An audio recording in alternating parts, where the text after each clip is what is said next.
welcome all, first of all, I suppose is the first thing. Good to see so many of you managed to make the date, particularly as it's been rearranged. And we'll kick off with the formal part of the business. Quite happy for people to put their hands up as we go through. If you want to put some correspondence or some comments in the chat, happy to do that as well. We've seen a couple of messages from some individuals who are not able to join us yet, but will join us as we go through, and therefore we've got an opportunity to physically allow people in as they arrive. Mill, can you drive the slide pack? Is that possible? Because I know if I put the slide pack on mine, I'll lose sight of the papers, and obviously it's easier for me to watch the papers and the agenda. So we get Millie just to put the slide pack up in 2 seconds. So what we've got is an overarching slide pack which has got some of the summary of the documents and the reports as well, and we'll work through the slide pack therefore as we run. But there are the more detailed reports set there to break that down. The only one thing I do need to make sure we do is we've put the annual Treasurers report up the agenda. So we've got that at number 4 because I know Jane needs to leave, and we were quite keen to have Jane available to take the paper, because Jane has got obviously the detail behind it on Claire Wells's behalf. So we've shunted that up the normal agenda, and we've moved that to an earlier point. Okay, I can't see the slides coming up yet. Just loading now. Here we go. And I know we've got until 4 o'clock in the diaries, but I'll have done a really terrible job if we end up with still being here at 4 o'clock. So I will try and give you some time back in your diaries later on today if I can possibly afford it. So okay, officially welcome everyone. Really good to see so many smiley faces around the room and looking rather happy in the sun. So if we start with the first item, which is the review of the agenda and the minutes. I'm quite happy to take, and I'm conscious that these are a year old, so we are testing people's memories. So I'm quite happy to take them on a for accuracy and any matters arising basis. So if we start with page 1, and then we move to page 2. Sorry, I should have mentioned this is obviously in your pack, so we're not using the slideshow for this one. Through page 3, page 4,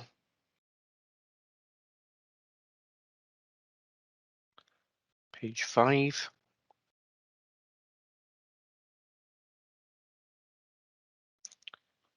page 6. Got the terms of reference back on the agenda, so we'll pick that up when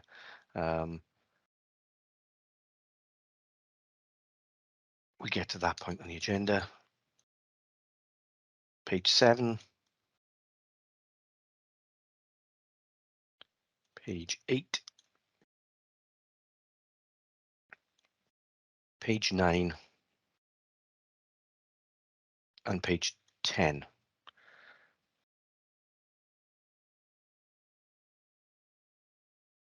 And then there were some actions on page 11, which I know we've picked up as we've gone through into the main branch discussion. The only one that's outstanding then is we're still waiting to hear confirmation back from Neil from Public Health. I'm not sure whether we've got anybody on the call today from Public Health, because I can't see. Yeah, I'm on the call. Oh, Abby, great. one of the link officers. Hi, Abby. Thanks for that. Oh, yeah. So we've now got the full representations. That's because we've got representation from Betsy as well. So that's very much a healthier position to be in. Okay, so that's the review of the minutes. So if there's nothing else on that point, we'll move on to the annual chair's report.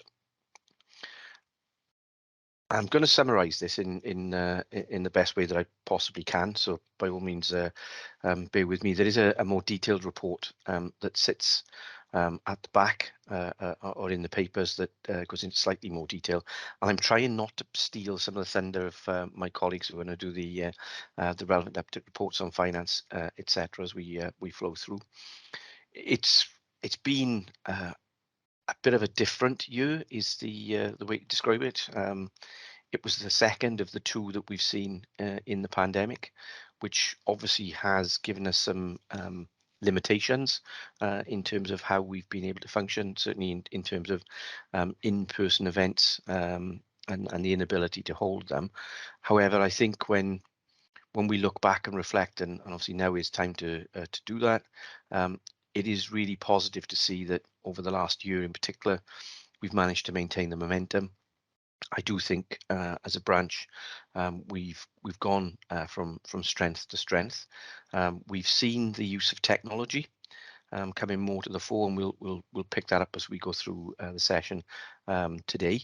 But I think it would be remiss of me to say a thank you to everyone, not just the committee, but the link officers and individuals who've attended the events, because actually when you look at the attendance details for some of the events that we put on, those have been quite significant in terms of the numbers. So I do think we need to recognise the fact that we have still been active, and we are amongst the most active of the branches across the HPMA network, and that is something that National do recognise. Unfortunately, I should have mentioned in the apologies, because of us moving the meeting, we didn't have an ability to get somebody from HPMA National here, unfortunately, but they obviously have given us their regards and congratulations on the past year, because as I said, we are up there amongst the most active of the branches. So to call out a couple of notable achievements. We've got all NHS bodies now contributing and paying their bills almost on time, but we won't name the ones who are slightly late. But we've got everybody now paying, and we have, when we come on to the finance breakdown later on, a healthy position. Now, whilst a healthy position is not something that I would actually want to maintain for too much of the go forward, because we have money in reserve that we shouldn't really be building. The whole point of us as a charity is to be using that money and investing it wisely back in the community. But it's not so long ago, and Sarah and Richard, I know, who were on the call will recall this. It's not so long ago we were in financial difficulty. So it's only a few years back that we were scrabbling around with some real lack of funds. So to actually be where we are now, I think is a real positive. And thanks to Claire and Jane, will cover the finances in more detail later for the work that they've put in to do that, because that's definitely a big positive. So the COVID situation has meant that we are unable to, or have been unable to, have larger in-person events. The consequence of that is we're not booking venues. So again, it's another reason why we've seen the financial reserves building, but we have maintained that platform via Teams and other media of being able to run the events, and that is quite positive. I think the challenge for us going forward is how are we going to find the ability to run a mixed event. I think it's very easy to see how you run a virtual event. It's very easy to see how you run an in-person event. The challenge around how do you run an in-person and a virtual event, I think is going to be one that will test us over the next couple of weeks. I know as a group of workforce directors, we recently had a meeting with half of us in the room and the other half virtual, and it does give you some challenges. So it's quite an interesting development, apart from the fact that everybody in the room was suddenly sticking their hand up, because everybody's got used to putting their hand up virtually, and now you put them in a room together, they start picking their hand up in person. So that'll definitely be a challenge for us. One of the decisions we took early in the year was around the use of the resource to recruit and admin support. To be fair, both Zoe and now Millie in shared services, I looked at using their support, and we've made that work. So the money that we had originally put away for a administrative support for the branch, we've covered that off in a slightly different way.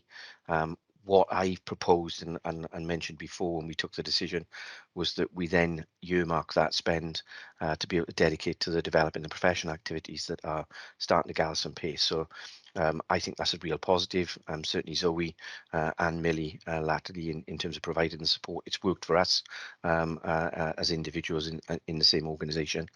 So hopefully the branch hasn't seen any diminishment in the admin support, and it has meant that we've got that pot of money now that we can put together for the development of professional activities. And that does give us, a bit of a thought as well around the branch programme that we've got for the balance of the year. I don't want finance to be a reason why we don't look at pushing the boat out and some of the branch events that we've got for the balance of the year. If I flip on a slide to the finance and membership one, oh, you've gone one before me now. Sorry, Joe. We're out of Millie. We're out of. So it is really good that everyone is now in. Everyone has paid the bills, and I'm really looking forward to seeing some creative ideas from the team in terms of what we can do and what we can't do. On to HPMA National. So me and Millie will probably get our act together now. So sorry. We've attended all of the HPMA National Executive meetings. Mitch, to be fair, has deputised for me on one occasion when I wasn't able to be there. It's an interesting organisation because it is Scotland, Ireland and Wales. So it's not just NHS England, and that does give a slightly different dynamic. And to be fair to both Dean and Nikki, they've been really keen to ensure that the Welsh, Irish and Scottish voice is heard. The big part of the year we've seen with the HPMA has been around the work that they've done with NHSE and NHSI over the future of HR and OD, and a lot of the development that's come out from Prara Izar and her team. But it is relevant to us, even though it is England specific. If you take a look at the future of HR and OD documents that have been developed, there are very clear common themes with the agenda for us in Wales in particular. So it has been quite useful to be part of those discussions, and there have been a series of consultation events, as I would call them, around that future direction, and then a consultation exercise around how does the HPMA respond to that in terms of its guys. So we've been quite active, and I know that the plan this year, as we look at the developing the profession events, is to keep that that map with England, just to see, okay, what is on the horizon. What is England doing? Is it relevant to us? And where can we use that that program they've got for our development as well? So that'll be an interesting way for us to look at that as our friends and colleagues over the border in England take that forward. In terms of the CIPD, Leslie Richards, the head of CIPD in Wales, has been to a couple of our meetings. And as a result of making that connection, and to be fair to Claire Vaughan, my predecessor, she was the one that really roped Leslie in. That has led to a series of other events where HPMA Cymru Wales have been represented then at the HR Leaders framework and network. Interestingly, one of the individuals who was also on that network has actually come and joined the NHS in the interim, so she's now in Public Health Wales as the Deputy Director with Neil, but was there in a former role in Bridgend College, Samantha Morgan. So those have taken place on a national basis, and we've also, as a result of that, participated in some events that have been held by CIPD National, not just CIPD Wales, and that has given us an opportunity to voice our feelings and obviously get our platform recognised on a national stage as well. If I move on to the developing the profession work, and this is something that I know a number of people are very passionate about. I describe it as a tripartite partnership with the workforce directors, HAW and ourselves. Big thanks to Sue Thomas, our Deputy Director of Workforce and OD at Felindra, who's led this work. I'm really keen that as a HPMA, we get active in that space that allows all of our professionals from entry level right the way up through the developing professionals to get access to development via the HPMA, and this developing the profession work is clearly aimed at that. We've had 300 people attend the events. There's been a distilling of the information, and we're now pulling together, and the team are working on the so what does that mean. We've committed, and I've agreed with Julie Rogers that we will provide the financial funding as termed earlier, that can support the developing the profession work, not least because we are envisaging that we will look to put an in-person event in the catalogue and in the diary, probably early July. I've not seen a date formally come in yet, but that might have passed me by.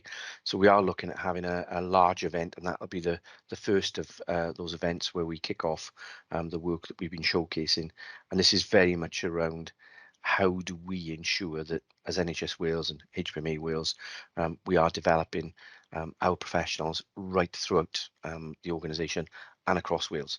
It really is something that I personally view quite close to my heart, and it is a principle that I know that my workforce director colleagues 100% agree with. We did make an attempt at this quite a few years ago, and we never managed to get it off the ground. I think this time we've got both the will to do this, and we've got the financial capability to put some backing behind it, and we've got the organisational capability to be able to deliver this as well. So as we head into the summer and autumn, I think this will become a key feature for us in terms of developing the profession work that we start to take forward. Then a couple of other points I just wanted to raise. Wellbeing, I think, apart from the fact that anybody who did have sight of the lycra on the screen when Mr. Motivator was amongst us, probably is enough to put people off for life. I know it's the only time I've been in lycra this year, so that's a bit of an image that I'm struggling to get out of my mind, to be honest. We've supported local events. We've seen obviously the event with Mr. Motivator, and we've had the fundraising events that have come off the back of that in terms of the well-being. It is something that on the back of the pandemic, I know every organisation, NHS organisation, is clearly looking internally within its organisational boundaries at what it can do for its well-being for staff. But I do think there is an opportunity for us as a HPMA group to also look at that as well, and that is something that I'd certainly like to see in the agenda going forward for the next 12 months. Key theme for us is the EDI agenda. We've not really, I think, done enough, is the way that I would describe it. And I don't necessarily say that as a criticism of any individual. I think as we've grown as an organisation, we've had some key themes, but for us, the equality, diversity, and inclusion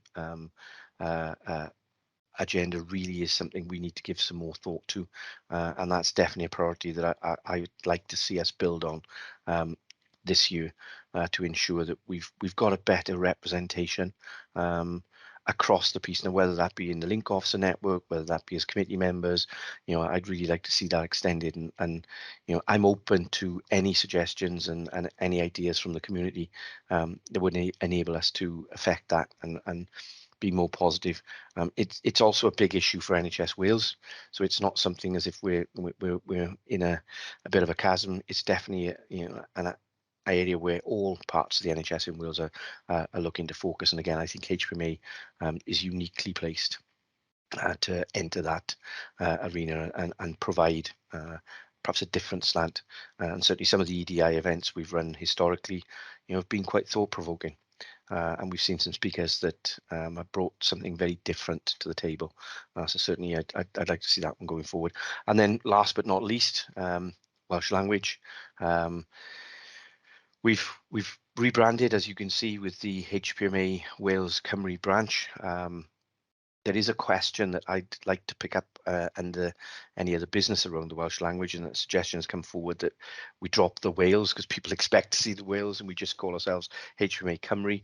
That's one I'll just mention now, and we'll pick that up when we get to any other business. So that, do we rebrand ourselves as HPMA Cymru rather than the Cymru Wales, because it gets a bit cumbersome. But definitely the Welsh language is something that is close to my heart. I know that we've got the Welsh language standards that are more and more becoming prevalent across health board lands, and it's touching our day-to-day activities in a greater variety. And all of us as individual NHS organisations have our own challenges around that. But certainly from a HPMA perspective, I'm quite keen that we look at the use of Welsh and promote the Welsh language, not just obviously internally within Wales, but it does get us then on that national stage when we start talking to HPMA National. Events and social media, I think we do punch above our weight. I think that is clear, and we've had a number of thought-provoking sessions. We've challenged ourselves to do things in a slightly different way. The Mr. Motivator one was a classic. So I do think we deliver quality events. We clearly need to rethink the virtual versus in person as we go forward. Our social media and comms presence is probably the best it's ever been, and big thanks to Sean and Darren, and as a bit of a call out for that.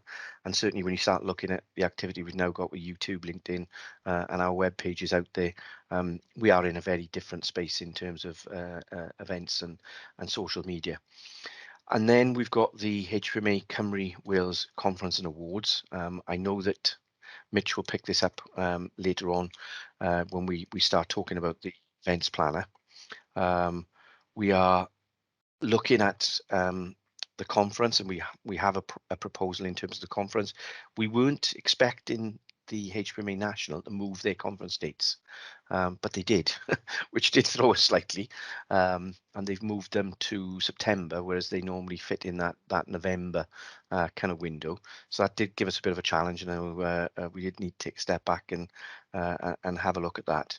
And I can see the comment that it is in December. It's not. It's in September. That's a typo on my behalf.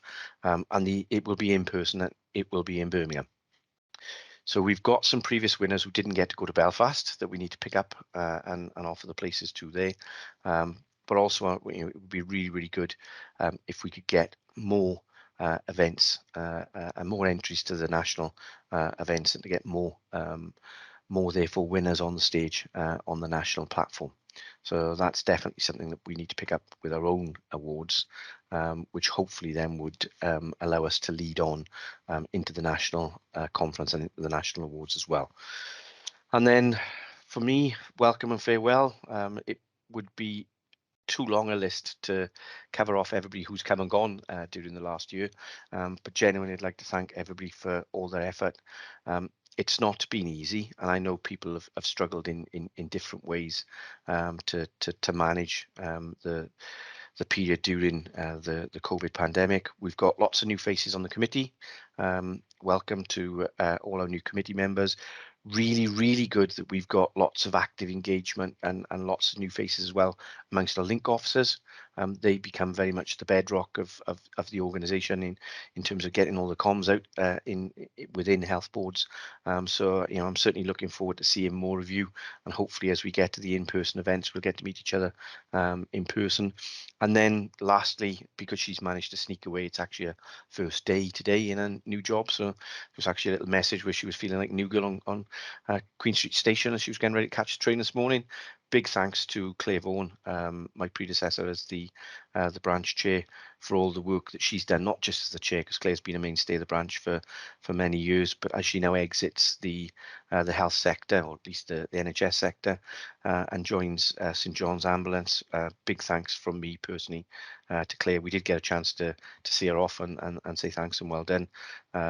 And hopefully she'll not be a stranger. I've got a feeling we might even see Claire knocking on our door at some point in the future, because that's something she's already sort of raised as a bit of an option. So in closing then, I'm really looking forward to where we are.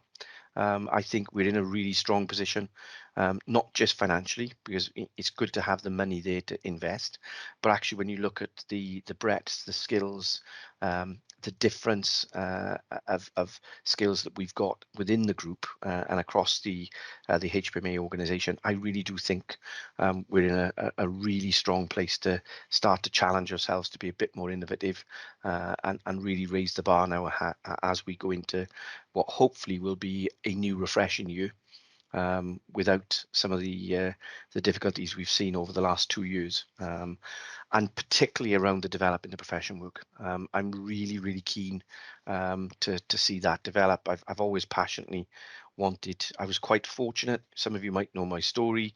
I was quite fortunate at a very young age to have good mentors and good people to develop me. And I've taken that forward in my own career, and I've always sought to look to see how we can develop the next generation, and it's something I personally feel quite passionate about, which is why the developing the profession work really sits so comfortably with me. So our next event, which you probably will hear a bit more then about each of our individual stories, our Meet the Committee event. That's taking place on the 18th of May, and that'll give some of you an opportunity to get to know some of your committee a little bit better. Save up the really killer questions if you want, but not for me, right? So we'll have that for the rest of the the panel on the event. But it's a good opportunity just for people to come on, have a bit of a scurs, as we call it, a bit of a conversation and a chat, and find out a little bit about how some of us have got to where we are today, because we've all got their very different routes. There isn't, and that's the beauty of our profession, really, and more so of late. There used to be perhaps a very traditional linear route in many years gone by about how people develop through the profession. That's gone out the window now, with the way that portfolio careers and opportunities present themselves. Individuals will find themselves growing in very different ways, and the HR or people in OD community has definitely grown. And I think now that it's multifaceted, whereas when I was back doing my CIPD exams, it wasn't even called CIPD then. So that shows how old I am. There was a very linear progression. The beauty now is, the world's your oyster, really, in terms of where you want to take it. So you have got a big opportunity. So definitely, I'm looking forward to this year. I'm line, as the word says, so ahead. Let's make this year a better year than the year before, because we are building, I think, now on some foundations of strength. So I'm really looking forward to working with you guys over the next 12 months to take the branch forward. Any questions or observations? Anybody want to say anything, ask anything, disagree with me? I'm quite comfortable with disagreement as well, if anybody wants to say anything. But if not, I think we'll make a move on, because I'm conscious that Jane needs to be away, and I'll hand over to Jane, and Jane can present the annual Treasurers Report. Thank you.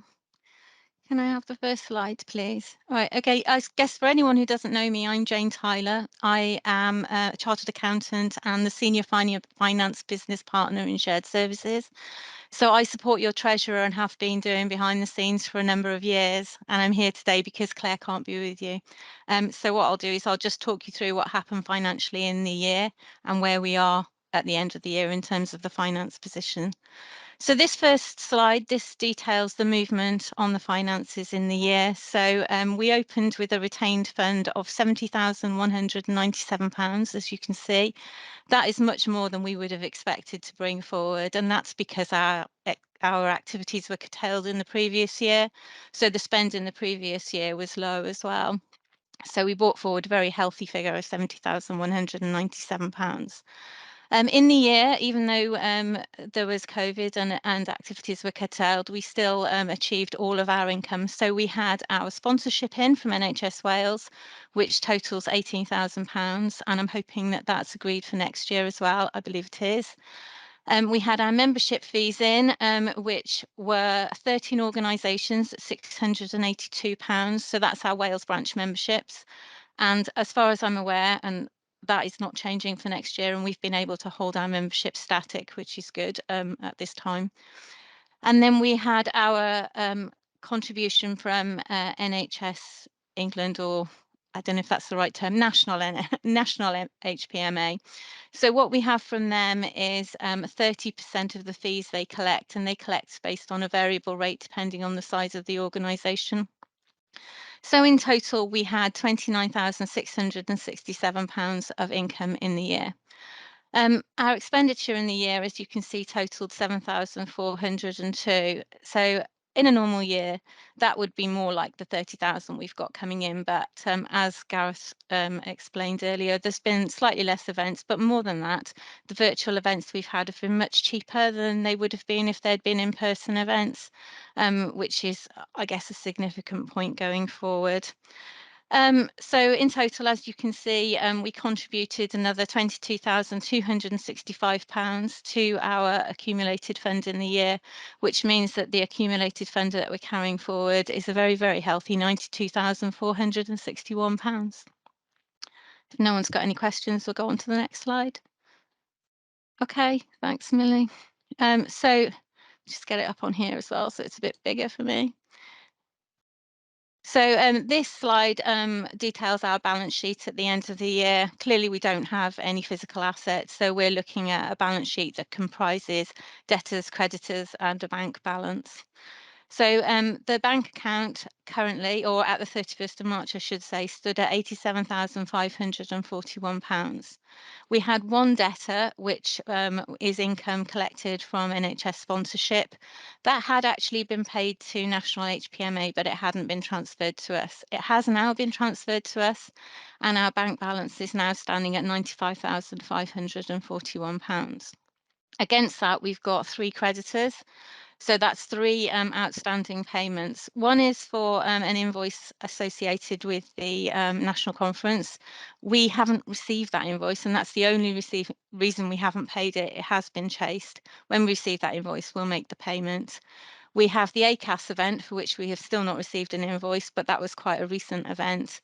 And then we have received an invoice for the events room, which is for an event which will take place in June, and we will pay that invoice before the event. So on the whole, no issues in that position at all at the end of the year, as you can see, and it's looking very healthy going forward. Everyone's happy for the next slide. Thanks. Okay, so as I said before, HPMA Wales branch is holding the membership fee at the current rate of £682 for 22-23. So that means that I understand that our income for next year will be the £29,967 we had this year, added on to our £92,000 brought forward, gives us a very, very healthy place to start the year. During the year as a branch, we recovered a late fee payment from a previous year. So we did have in a previous year, and when we went into COVID, 2 payments which we thought we wouldn't be able to recover due to the pandemic. A couple of companies who had sponsored us in our conference 2 years ago, we thought wouldn't be able to pay us. But with the support of committee, we were able to talk to those companies, and having waited, one of them was able to pay us that fee, which was good. Prior to COVID, we'd done a lot of work to engage with National HPMA and agree a financial control policy. Previously, we used to go it very much alone, but now we are very much part of them, which means that we can operate as one charity nationally and recover all of the VAT on all of our payments, which goes to support National HPMA. So in the spirit of working together, we agreed a financial control policy a couple of years ago. We did have a few teething problems with that, mostly around timings, where we wanted to make quick payments for things that we had agreed. But in the last year, that has come together very well, and we've had no issues with that financial control policy, which is nice to see. We monitored spendings against the budgets we set for this year, and there were a number of things we were unable to do, because when we set the budgets, I think we had aspirations for coming out of the pandemic and being able to do a lot more than actually we were able to do in year. We're setting budgets again for next year. There's a couple of headings we need to closed down, one of which is attendance at the national conference. When we've done that, we'll set the budget plan for next year, but I think we're looking at a budget more in the 45 to 50,000 pound mark, which is where we need to go really against the 92,000, and supports Gareth, as he said, in the aspiration to develop the profession and not to have a huge bank balance, because it's not in the business of what we're trying to do. So in conclusion, there were no financial issues in the period. The profit in the year was £22,265, as we've alluded to, due to COVID. Nothing really more to raise there. And the planned activities for next year are fully affordable, both from the annual income that we're expecting for next year and by eating into some of that retained profit that we're going to bring forward. Has anybody got anything they want to ask? If not, Any questions or observations for Jane? Just conscious she's not going to be here later, so no, I was just thinking that. So I do need to go to another call, sorry. So I've got about another 10 minutes and then I'll leave you. But happy to take any questions, observations. Also happy to take any sort of suggestions outside of this. If you want to get in touch with me and Claire on anything, that would be great too. Okay. Okay. Great. Thanks, Gareth. Okay, thanks, Jane. Thank you. Right.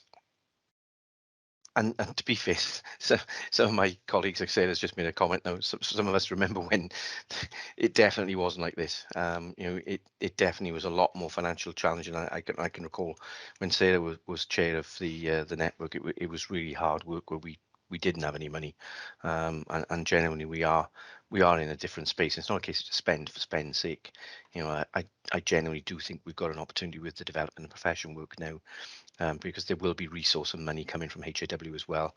You know, we can really push ahead now and do some really good work, and money shouldn't be a sort of a problem for us in terms of a barrier. So hopefully we'll be able to push ahead and see that in a very different light. Okay, this is turning into the GH show, I think, at the moment. So we've got the membership and business now. In terms of the slides, do you want to just shoot? I'm not sure whether there's a. Yep. Okay, right. I'm trying to juggle two screens here, and I'm doing this not very well. Okay, so where we are currently in terms of our membership, we've got the 7 health boards, the 3 trusts, and the 1 special health authority that we've previously had. So, Mitch, you got your hand up? Yeah, I was just wondering. I think this is the business role. Did you want me to take these slides, Gareth? So yeah, go on if you will. Okay, thank you. So yeah, so diolch pawb. Yeah, so this is the business report and the governance section of the AGM. So just to go through some of the governance bits and the membership itself that we have. So as Gareth just mentioned there, we're currently made up of 7 health boards and 3 trusts and 1 special authority. And we have 2 national organisations functions who are also members in the shared services and DHCW. The membership that we offered during the previous period was the same as previous years. So there's the corporate members, which vast majority of membership organisations are and take up that membership. I'm just going to take control if that's okay, Millie. Is that okay? Yeah, that's fine. Yeah. Great, thank you.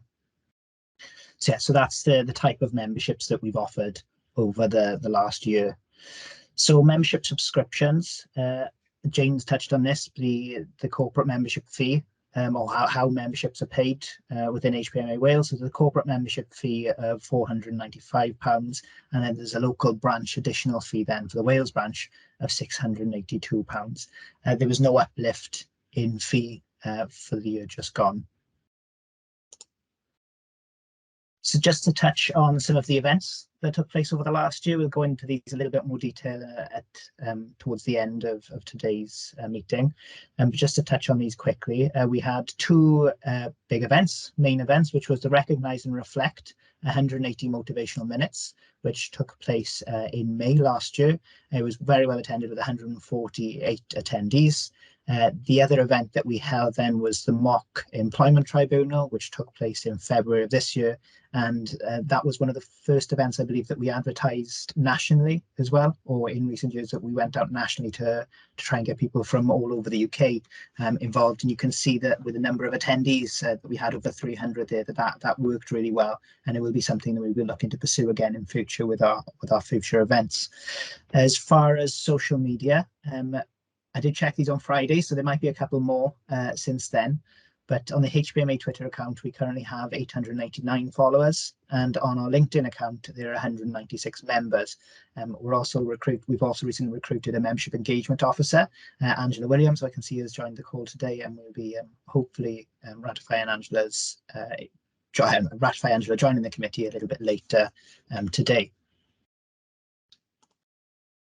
So branch committee membership, the role as agreed was carried out as agreed last year in the last year's AGM, and Gareth Hardacre, Director of Workforce and OD for Shared Services, will be continuing as chair for this forthcoming year.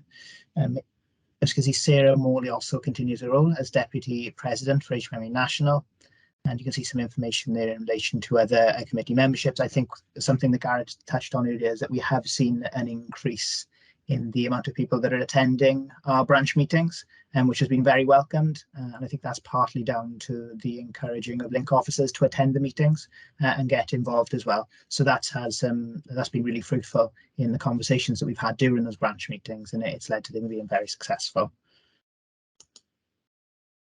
So the branch governance, I know Jane touched on this. Obviously, financially, we link in with National in relation to the financial control policy, which was implemented in November 2019. The committee also, just to offer reassurances, acts in accordance with current data protection legislation.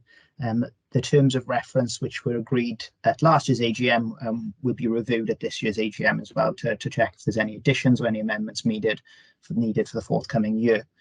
I think that's it for that slide. The next one. So just to touch on branch activity and development.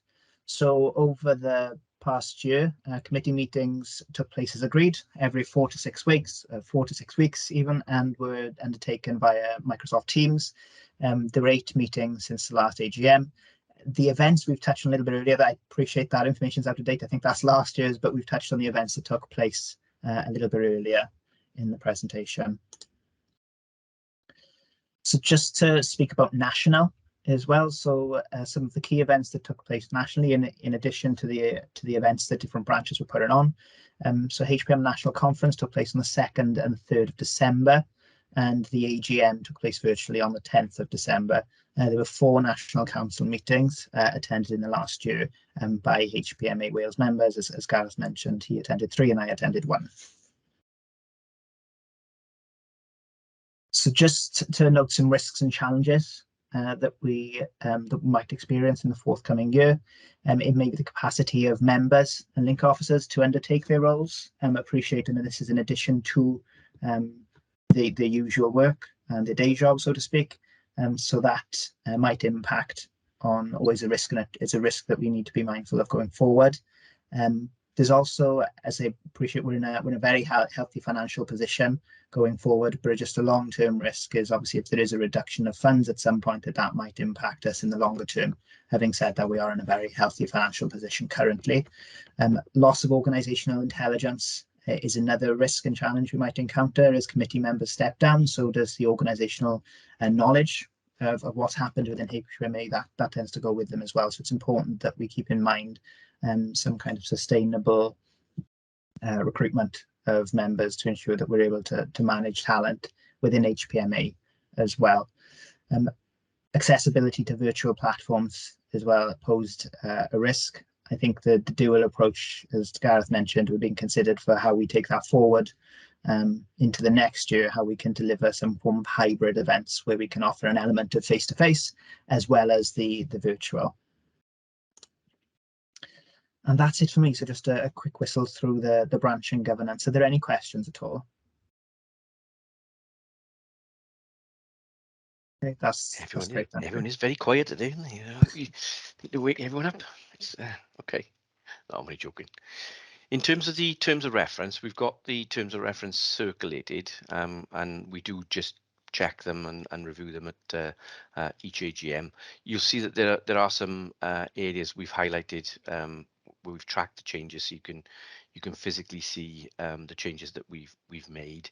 The predominant change, apart from recognising that the HPMA National is a slightly different title than we do as chair, is the note at the bottom of page 2. I think it's page 2. Yep.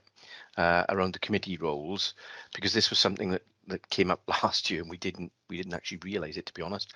But from a governance perspective, now that the HPMA National have reformed the charitable status in the way that they have, it isn't just of our gift to decide who we wish to have as the branch chair or the vice president to National. That actually has to be approved technically by National. So for next year, when it comes around, we'll obviously have to remember that and make sure that in advance, as we did with myself, we actually approach National, and then technically Dean Royals as the president actually gives permission, and whoever will then succeed me will be in place. We've just recast the word in there in the draft terms of reference to reflect that, because it wasn't in there previously. So that's the only significant change. It's, with the dates, obviously we've got that 6 months period either way, so it does mean that it's actually a 3-year commitment, not a 2-year commitment. So that's explaining where that comes from. I can see, Rich, you've got your hand up. God, we're gonna have a killer question. I don't think so. Thanks, Gareth. You're sharing very well. Just on membership, I just wonder whether it's worth specifying NHS Wales employers specifically, because I'm obviously a member of the committee and I'm employed through shared services anyway, but just to acknowledge that we are part of the community. Yep, that's a good point. Yeah, we'll do that. Thanks. Any other issues? Obviously, the committee members and link officers at the back are constantly changing, so we do recognise we have to keep those up to date. But we do attach them to the to the main terms of reference. So, is everybody content that with those amendments, we accept the terms of reference and we move on? I'm not seeing any dissenting voices, so I'll take that as a yes. So I'll now hand over to Zoe Wall. Well, thank you. I'm going to be a bit of a pain because, just as you said, with all of the changes and that frequently happen, my slides are now actually out of date. So, Millie, is it easier if I share my own screen and then to save you having to pull them up and then put new ones up? There's not many of them, but I just figured no point giving you out of date information. Yeah, that's fine. Thank you. There we are. Okay. Hoping we can be able to see that. So yeah, so we've had 3 development sessions this year for the link officers, which has been good. So they actually took place January, February, March. They have been quite recent, and I think they were really well received with those that attended. You know, we had some really good feedback. So I had sent out an initial kind of survey for the link officers so that they could choose which of the 3, because we had budget for 3 sessions, which ones they figured would be most valuable to them. And those were then behaviours at work, absence, disciplinary and grievance, and mental health for managers. And we had some really helpful kind of resources as well that ACAS then shared with us, that we could share with the committee then with the rest of the group then for those who weren't able to join us.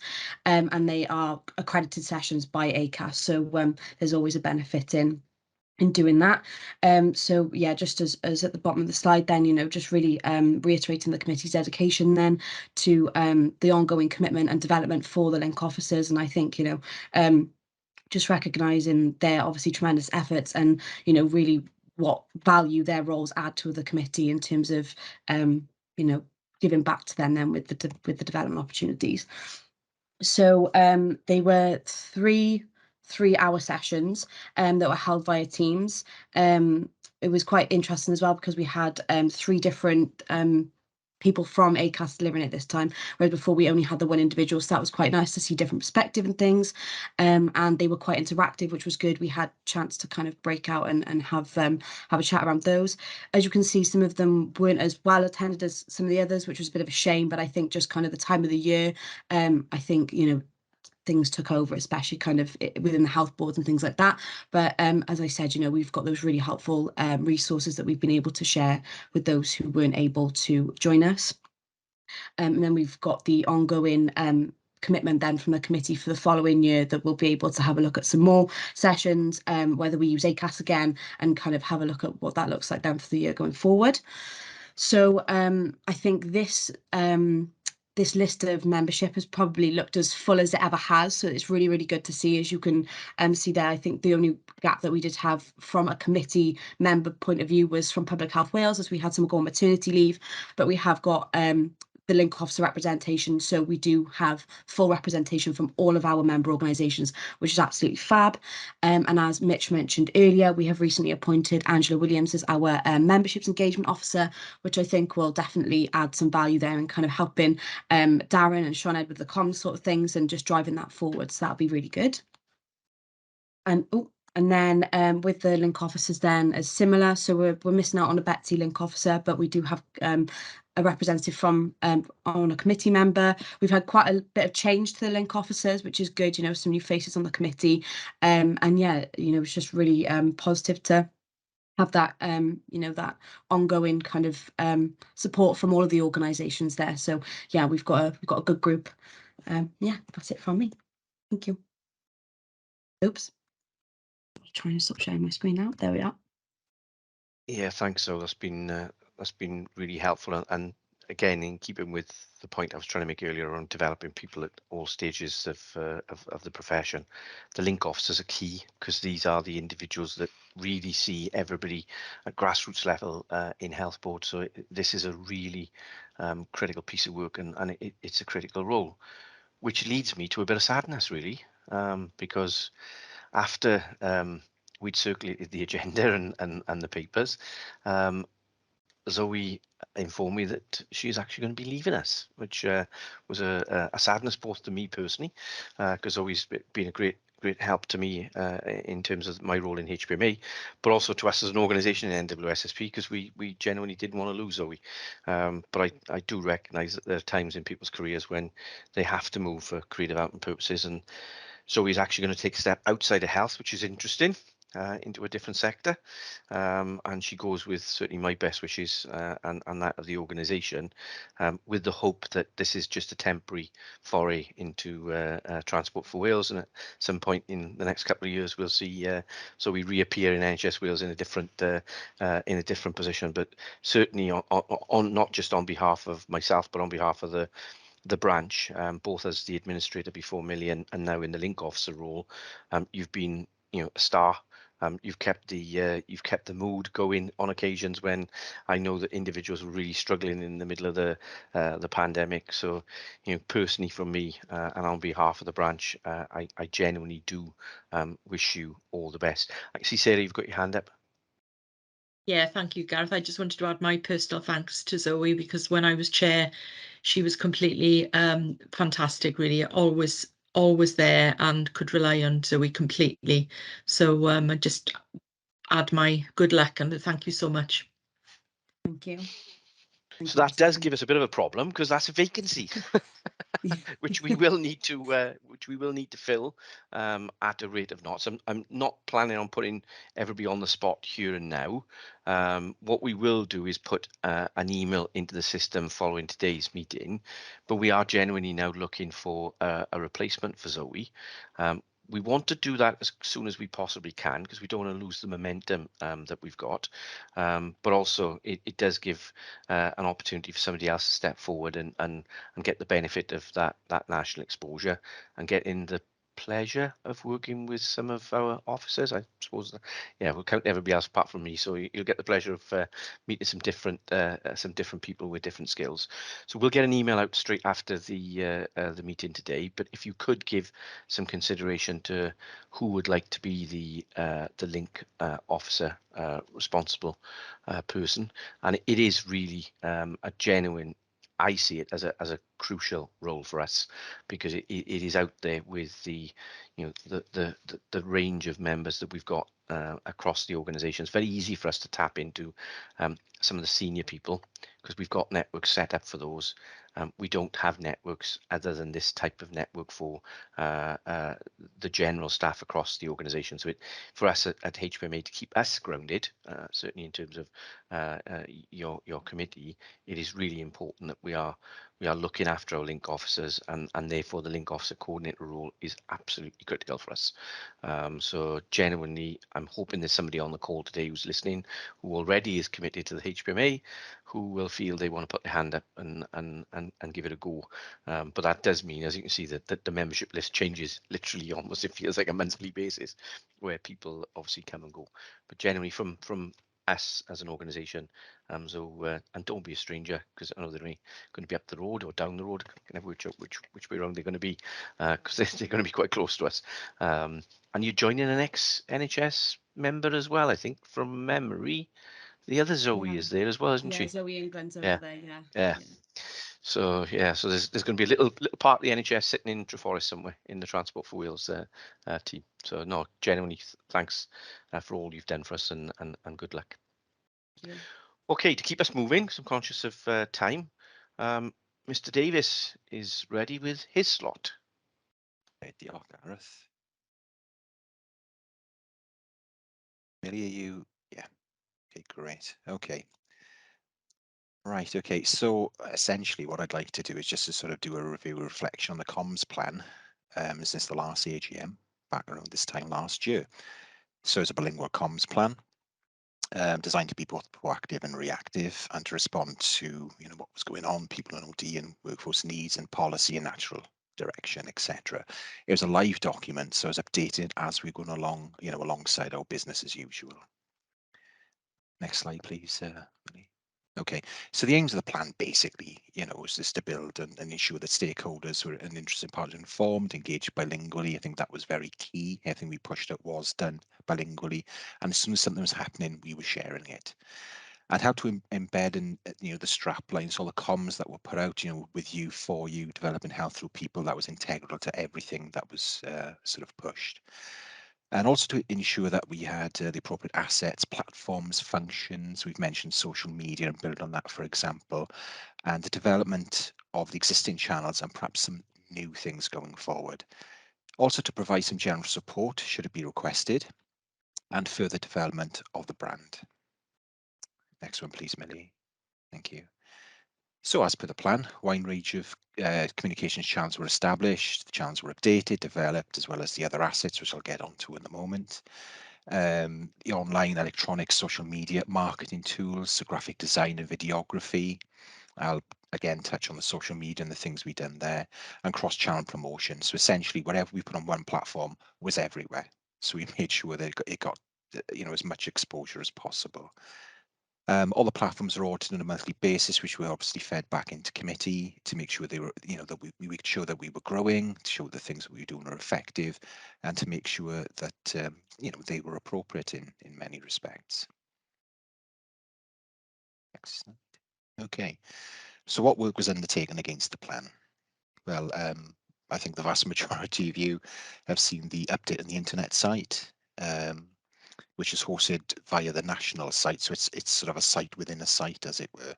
So I created an animated video, sort of who we are and what we do. And that visual you see on the screen, that's what people see when they go into our site. So the first thing we'll see is the video, so they can see all about us, as well as the narrative underneath.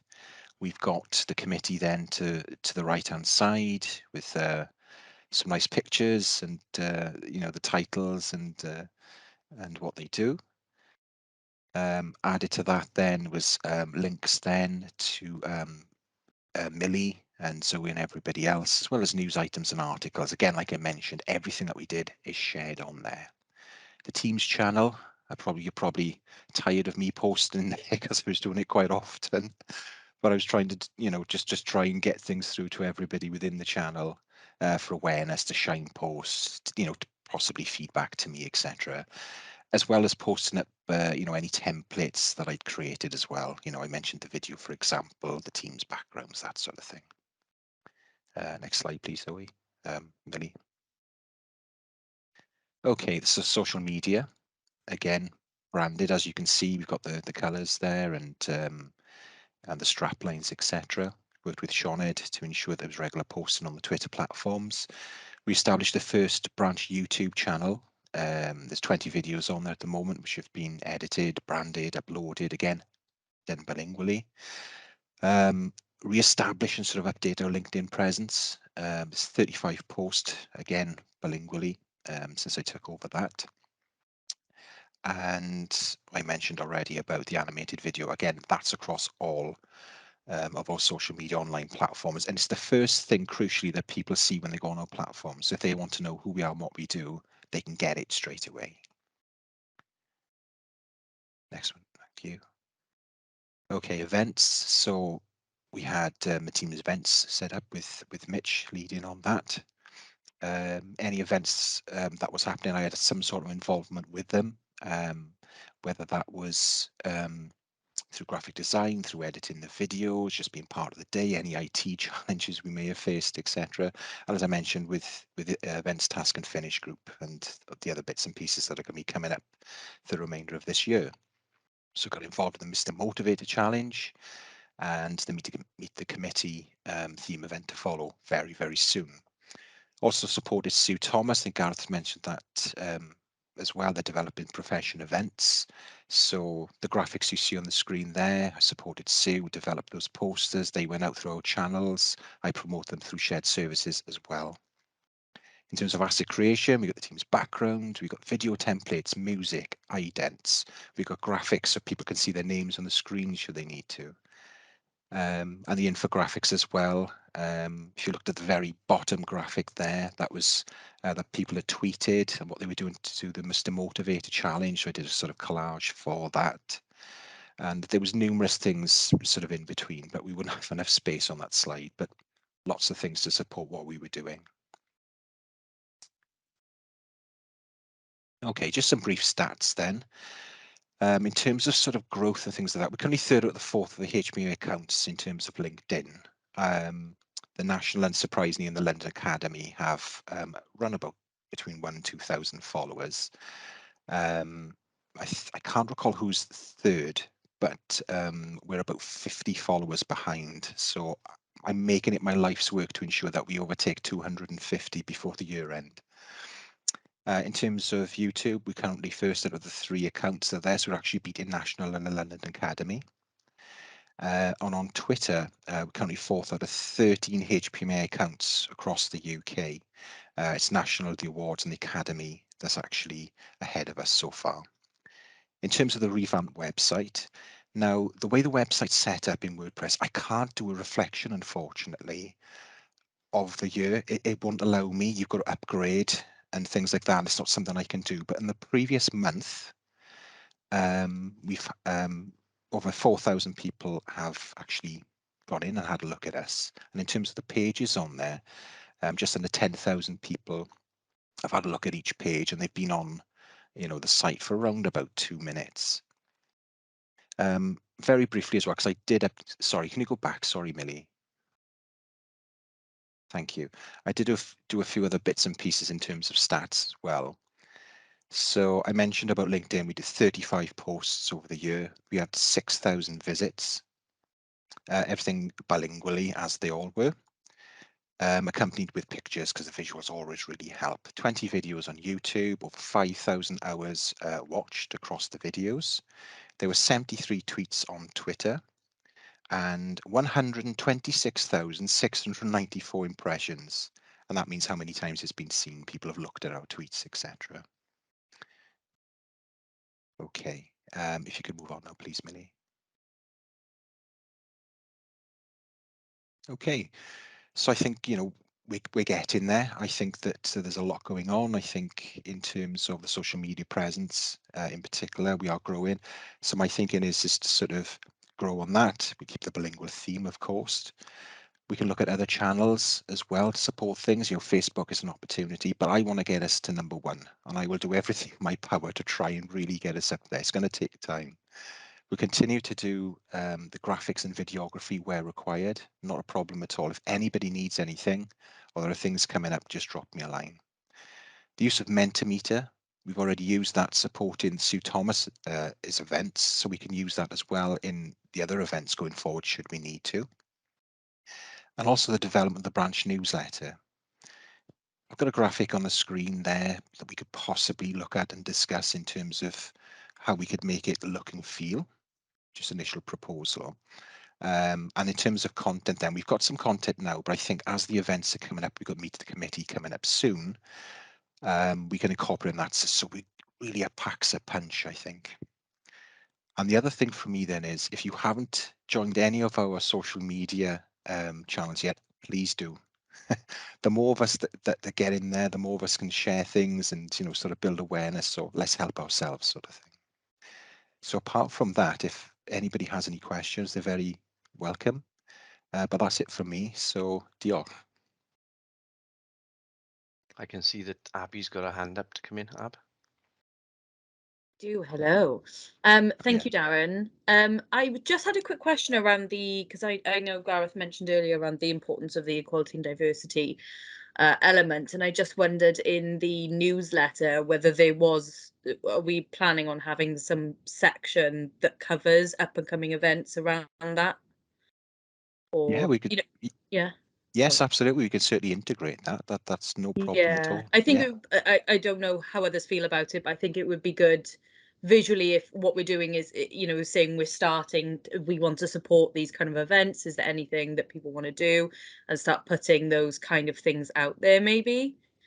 And I know just on that line we have the Pride Month is June, and we have Cardiff's Pride in August, and I just wondered whether, as HPMA as an organisation, are we thinking of supporting in any way? Just an open question there, I guess. Sorry. Thank you. No, thanks, Ab. In terms of a simple answer, yes. You know, is the easy way of putting it. We probably do need to take that away and just think about how we plan that a bit better in terms of Darren being able to get that into the next version of the newsletter. Depends when the newsletter hits timing wise as well, doesn't it? So we just need to take that away and give it a little bit of thought. Is that okay with you, Dar? Yeah, absolutely. I think the feedback is very relevant, particularly what you mentioned earlier, Gareth, as well. So yeah, it's a no-brainer as far as I'm concerned. Good. Any other questions for Darren? I've literally just gone on and punched the LinkedIn button now, just put a post on there as we've been sitting here to be rather naughty. But to be fair, I think from where we were 3 years ago, where we had very little comms and social media presence, with yourself and support from Sean, in terms of Twitter, we're in a different space. I sometimes sit there and think, you start talking a strange language, and then I've got to catch up because got to go home and say to my son, "What is he on about?" And then of course I find out what it is and catch up with the dialogue. So maybe that's an age thing. I don't know. Maybe that is an age thing. We'll have to, or technology thing. Certainly, we'll have to look at that. But no, genuinely, thanks. I think we are in a different space in terms of the branch, and our presence. I think it is acknowledged out there. And I have retired. You might have noticed I have retired my pink shirt. Phil and I did have a conversation 2 weeks ago, and I did feel a bit guilty that Phil couldn't be here. So my twin, of course. So I have retired my pink shirt for now, and I'm in a different attire. Okay, if there's no other points or questions for Darren, we'll move on to the annual event and activity report. And I know that Mitch is going to pull out some questions around some of the future stuff that we're planning as well. So I can't see Mitch on my screen for some reason. He disappeared, but over to you, Mitch. Brilliant. Diolch, Gareth. Yeah, I am still here. Sorry. So Yeah, thank you very much. So yeah, going to take us through the event slides now. Look back at some of, well, the two main events that we've had the past year, and also as we come into the end of the AGM, start looking forward as to what will be happening over the coming year. So just to, I say, just to cover off, these are the events that took place. I mentioned them a little bit earlier in the business report update, but also to mention, obviously, that we covered off the link officer events that took place in the past year also. So first of all, we'll touch on the Recognise and Reflect 180 motivational minutes that took place last May, so the 4th of May. With the events leads were Sarah Hatfield, Kay Myatt, Darren Davis, Natalie Price, and myself. As I mentioned earlier, it was a great attendance, and we had the speakers on the day was Gareth, very kindly chaired. We then had Dr. Dean Royals, who spoke about what the new normal would look like post-COVID. So what would the normal of work look like? So how would work look like going forward? So would we be at home? Would we be virtual? Is there that hybrid working element? So he spoke about that and outlined his vision of what that might look like. We had Dr. Rob Bryner then joined and spoke about evidence-based human resource management. So how HR should be principle-led, evidence-based, and outcome-driven. And then finally, we finished with Mr. Motivator, who spoke about the importance of well-being and looking after yourself, and had some very kind words to say about the NHS. And as Gareth mentioned earlier, we donned our lycra and got a bit of a stretch on and did some exercises with Mr. Motivator, which I'm sure will stay in the memory of a lot of people who attended that morning. And we also then had a hashtag which went out, hashtag HPMA Say Yeah, in line with obviously Mr. Motivator's tagline. So that's kind of just some tweets here. So I know I've spoken about social media today, and there's some Twitter analytics there in relation to the event itself, or to what we achieved during the event. You can see some of the tweets that went out there also then. I say it was very colourful. It was an excellent day, and there was a pack went out. You might be able to see it on the last tweet there that we sent out, a bar of chocolate that was from Tony's, but it was branded HPMA Wales, as a bit of a thank you for those who attended, and a little bit of a reward, the other side of well-being, as well as the exercise is important, that we treat ourselves and look after each other also. So we did that through chocolate, so that was enjoyable. And the event overall feedback from the event was excellent, and there's some quotes there from some of the feedback that we received. I think people really enjoyed the event, and they liked the interactivity of it as well, that it was people could tune in, join in as they wanted to, and there was that interactive element, particularly at the end with Mr. Motivator. There's just some more data here in relation to what people said, so you can see the overall response was people enjoyed the event, and it was very well received, and everything seemed to work out on the day technology-wise as well. There were a couple of hiccups, and I'm sure there always are in the virtual world, but overall it was very positive. Then to touch on the mock tribunal, just to mention that the date there, I do apologise, is wrong. It should be the 10th of February 2022, but the detail underneath is correct. So Sioned very kindly led the event with Devereux Chambers and Legal and Risk Shared Services. As mentioned earlier, we had an excellent attendance with over 300 people in attendance. It took place on Microsoft Teams. So again, some tweets that went out from National, as I mentioned, to advertise the event, as well as HPMA Wales and Shared Services also tweeted about the event on the day. So just to mention, the session was aimed at those working in HR departments and management who particularly go through employment tribunals or may experience employment tribunals at some point in their career. The aim was to provide them with the insight into what takes place during an employment tribunal, through having experts in the field illustrate the requirements and considerations needed for them to be better equipped if they were to have to deal with those situations in the future. So we'd spoken about the link officer development sessions that also took place last year, so I won't go into detail about those.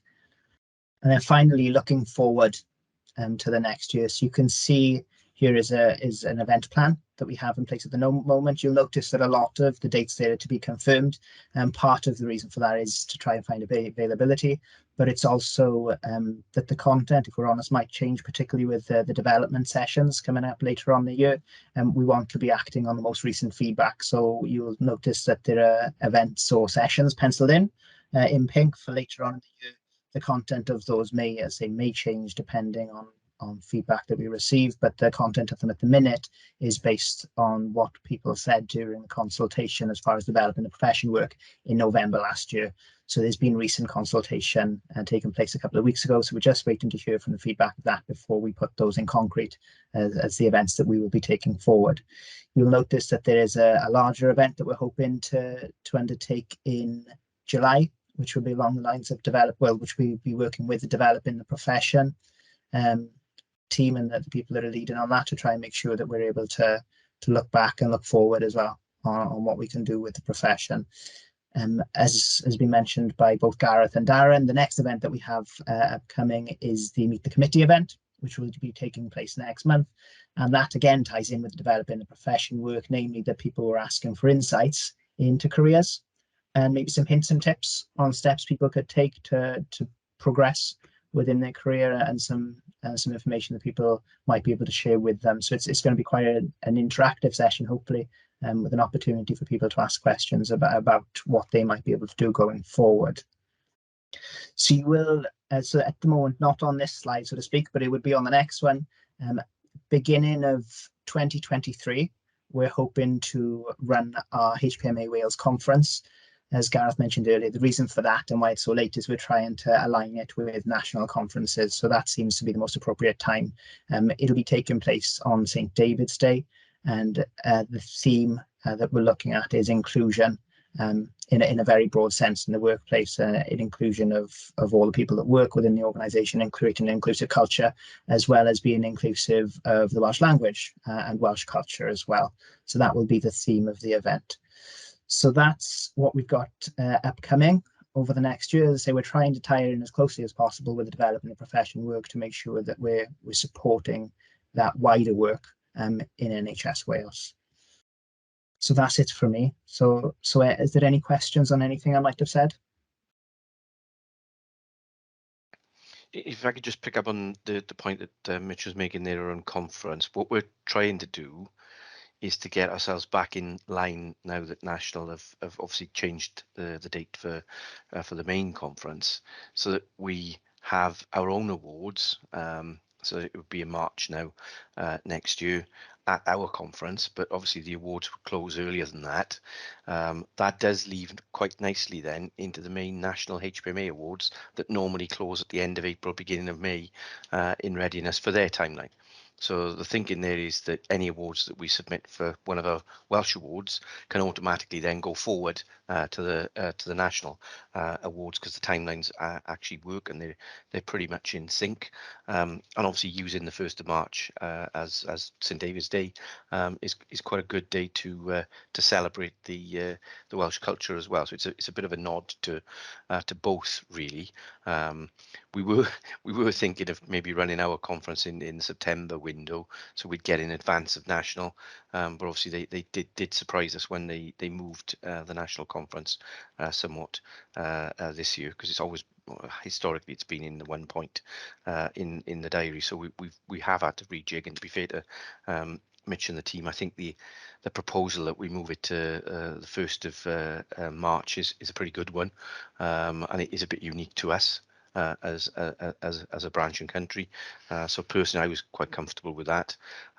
We said we'd bring it here today as a point of principle, and then, provided we didn't get any antibodies, we'd then start to really kick ahead and put arrangements in place for the event, which we would plan on being an event in person.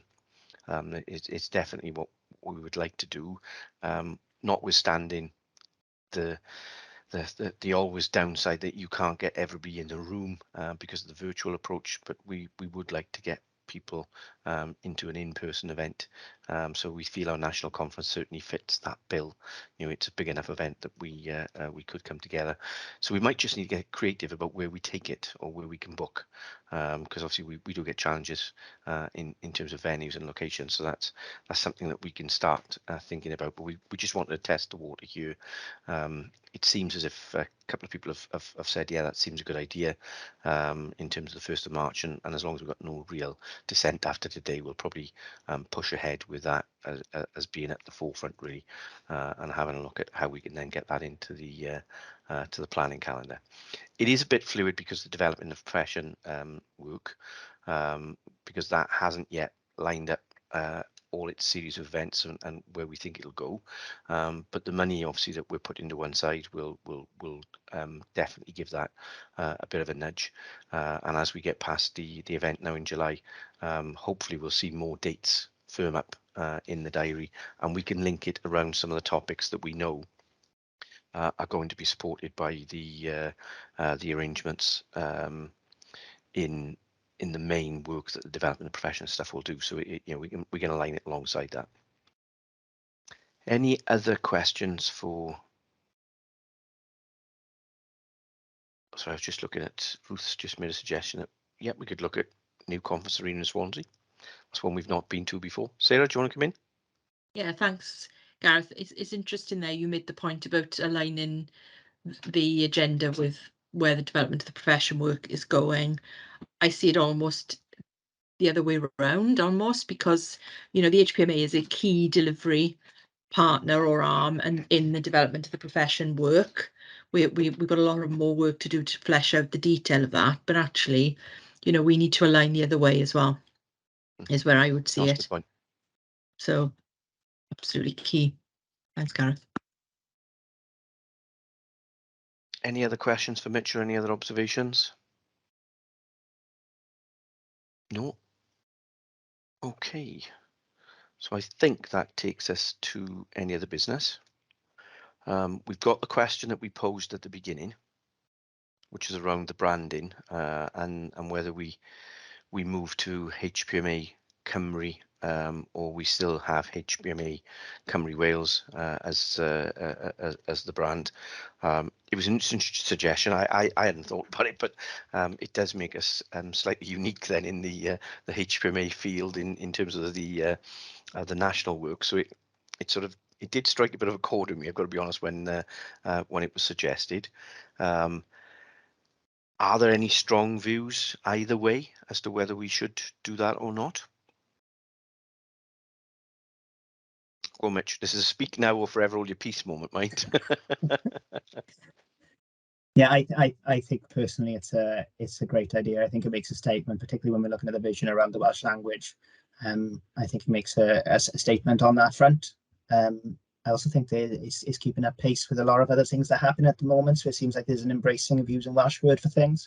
So particularly thinking of the Senedd as an example, and also using Rwyfa for Snowdon. That seems to be coming as well. So I think there's a move towards that. And thinking of lots of work the Football Association of Wales have done recently around using the word Cymru to describe our Welsh national teams as well. So to get the word out there on the international stage. So I think it's keeping up with that a little bit as well. So from my point of view, I support it and I think it's a good idea. Just looking at the sidebar, I can see a lot of people are in agreement. Danielle has made a suggestion about whether we do a quick Twitter poll. I was going to say doodle poll. I don't know where I got that from. A quick Twitter poll, which we could do. But so what I'm hearing is that it appears that everybody is very much on board with that change. Let's do some membership engagement in terms of ask the members out there, and hopefully they'll feel the same. And if they do, then we'll make that change to the branding and to the name. And you know, it did, and I suppose in keeping with the 1st of March, then as St David's Day, it does it does really give us that sort of unique Welsh kind of perspective. I like the Siwmai behind Ruth's. I can see that in the screen. So it's yeah. For for those of us that have struggled recently with remembering how to speak Welsh, because whilst I am a Welsh speaker, if you don't speak it very often, it does tend to leave you at a rate of knots. So it can be a bit of a challenge. But yeah, that does seem like a good proposal. So in principle, yes. Then let's just do a quick piece of member engagement and put the proposal out there, and perhaps get down to do some form of poll on the comms channel or etc. Okay. Well, I think unless there is anything else that is left on the agenda, I think that has got us to any other business. So I'm going to look, I can see I've got one hand, so I'm going to look around the room now and bring people in if they've got anything they want to raise. Abigail Wilcox from Public Health Wales, welcome. So I can see you've Thank got you. your hand up. Go on, it's your chance to go first. Oh, thanks, Gareth. This might be a silly question, but as a sort of newish link officer, I just wondered, how does it work with the national awards? Do we coordinate with each other, or do we, I suppose, from a nominations perspective and attendance at the conference, how does it sort of work? Do we get allocated a certain number across organisations, or are we responsible for sorting that out ourselves? Does that make sense? Yeah, it does. And to be fair, it's not a daft question. It's a very sensible question. Historically, individual organisations and individuals within organisations will submit their own applications for the awards. So there's no sort of pulling together in terms of coordination in terms of that point. But then a couple of years back, we had the idea that to improve the volume of applications, because that was the first thing, we would look to align our HPMA Wales Awards in such a timeline that they could come to us and then go on to the main national awards. And it's not to say we haven't been very successful, Mike, because if you look back at previous years, we've had lots of awards that have come to Wales, but then they've gone to, normally it's to an individual health board or trust or for one of the projects that they've done. Occasionally you get an award that perhaps goes cross boundary, so that can happen where we've had examples of collaborative working, etc. In the past. I can recall two organisations coming together, and it was an occupational health issue, and they won an award. So it was a cross boundary, so it does happen in that way. But the idea with then putting our awards first was, one, to celebrate, because not everybody gets awarded at national level. So let's get a bit more recognition out there in terms of what we are doing, because we are conscious that there is a load of good stuff happening across NHS Wales that sometimes we don't make enough of in terms of celebrating and recognising the efforts that are happening. And then that does give us a nice pipeline through international. In terms of conference attendance, each organisation is responsible for its own places that they want to purchase, for want of a better description. But what we've done historically with the last couple of awards is, as a committee, we've said we will award places to some of the award winners. So we've looked at the award winners that come through the Wales Award, and then those individuals have been awarded places paid for by HPMA Wales to go forward to national. Unfortunately, we've still got two people who never made it to Belfast, along with the rest of us, because nobody made it to Belfast because obviously COVID kicked in. So we will need to go back, and I can remember one of the names. I can't remember the other name, but I can certainly remember one of them. And we need to ensure that we invite them this time to be able to attend the national awards, and then get perhaps more into a cycle of doing that. And looking at the financial position, we could probably do more in terms of offering up places. We were in a not so healthy position. We're now in a healthy position. Sponsoring people to go to HPMA National, I think, is a legitimate process, particularly if it's rank and file members out there from the profession. So one of the things I think as an events committee we might want to think about is how we publicise the awards this time around for ourselves, for our HPMA Cymru awards, to get even more volumes of applications through. Because for those of you who've never had the experience of judging either the national or the HPMA Cymru awards, it really is a positive, enlightening exercise. I know Sarah, for example, has been a judge in the past on national awards, same as myself. You do see some really good stories of innovation out there, and actually it sparks things for you to take back to your own individual organisation. So it's it's a real positive, really positive. So I'd certainly encourage you guys locally at branch level in health boards and organisations to think about that. But we will sponsor some places ourselves as well, so it'll be a bit of both. Oh, that's brilliant. Does Thank that, you does that very answer much. the question? Yes, definitely. So Thank in other you. words, go nag Neil for some money and make sure he puts his hand in his pocket. But it's interesting, this time it's in Birmingham. I have actually made a suggestion. I don't know whether they're going to take me up on it, because they haven't been to Wales for quite a few years, and obviously they are keen to go back to Belfast, but for a variety of reasons they didn't go back this year. We've obviously got the new International Convention Centre, which is quite conveniently located. Just off the M4 and off the rail links, which is a fantastic venue looking at it. So they need somewhere large with plenty of hotel presence around it. Well, it's literally surrounded by hotels. So I have floated the idea that we could bring it to Wales again. So fingers crossed, maybe not this year's, but maybe next year's, we could get it into Wales and get it to a location that obviously would put us on the map as well as HPMA Cymru. Okay, any other questions? Thanks, Ab, that's really helpful. No? No other items under any other business? I'm just quickly looking around the room so I can make sure I've captured everybody.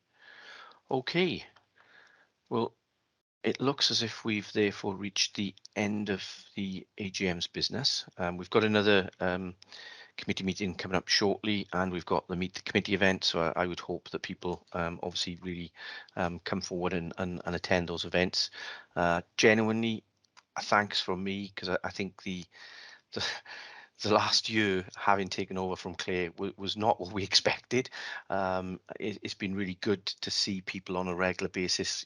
I know on the screen, not in person, but the encouragement, the enthusiasm that has been around, has been quite palpable, really. It's been really good to connect with people across Wales, because we know that everyone's had different challenges, in the COVID period, and it affects people both personally and in work. So genuinely thanks for engaging with us as a HPMA Cymru community. I'll have to get used to saying that now, HPMA Cymru, if we get that over the line.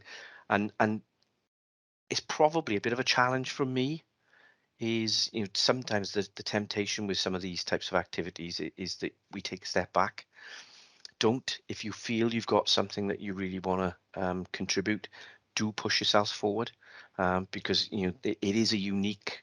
When I came from another sector into health, and I first got introduced to the HPMA, I was shocked, really was shocked at how active, how engaged the organisation was, and that was during a time when we didn't have any money.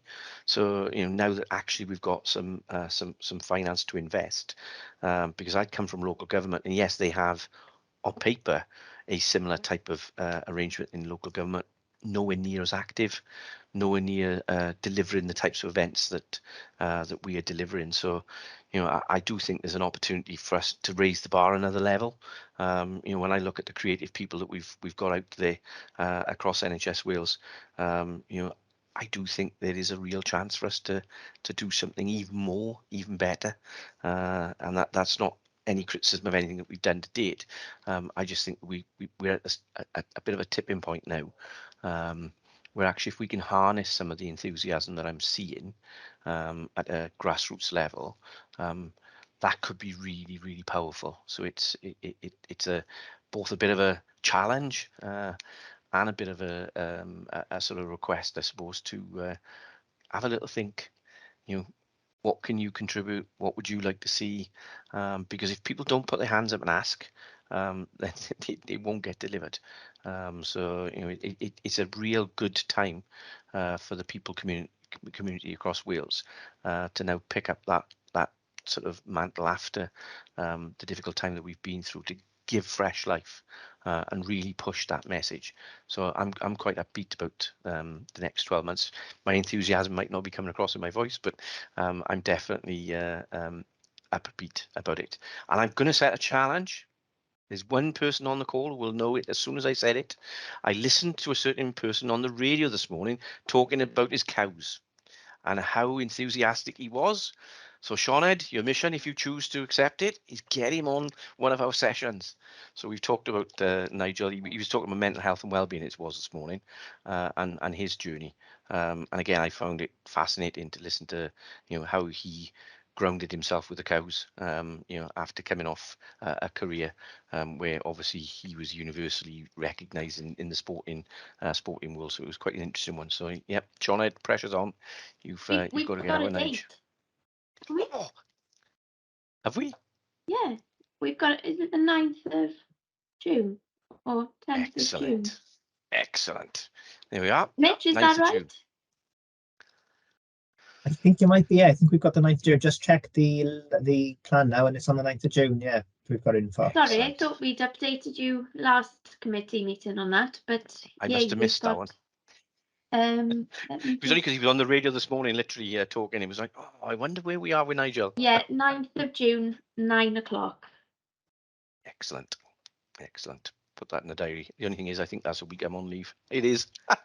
Don't worry, you can log on. Actually, I can. I'll be in a location where I can log on. Okay. Excellent. Good to see you all. Nice to see the smiling faces and different faces than we sometimes see on the call as well. Please do continue. And I really do challenge you all over the next 12 months to see how we can make a dent in the bank balance for starters. So it's not very often we get to say that.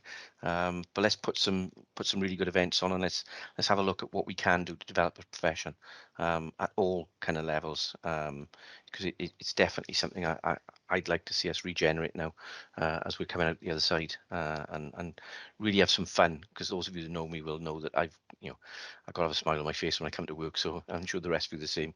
So we'll have a bit of fun at it as well. I'm not getting Lycra on again. There is a limit. But yeah, we'll normally do most things. Excellent. Prynawn da. Diolch yn fawr. Thanks. Oh, now there's a challenge, Daniela.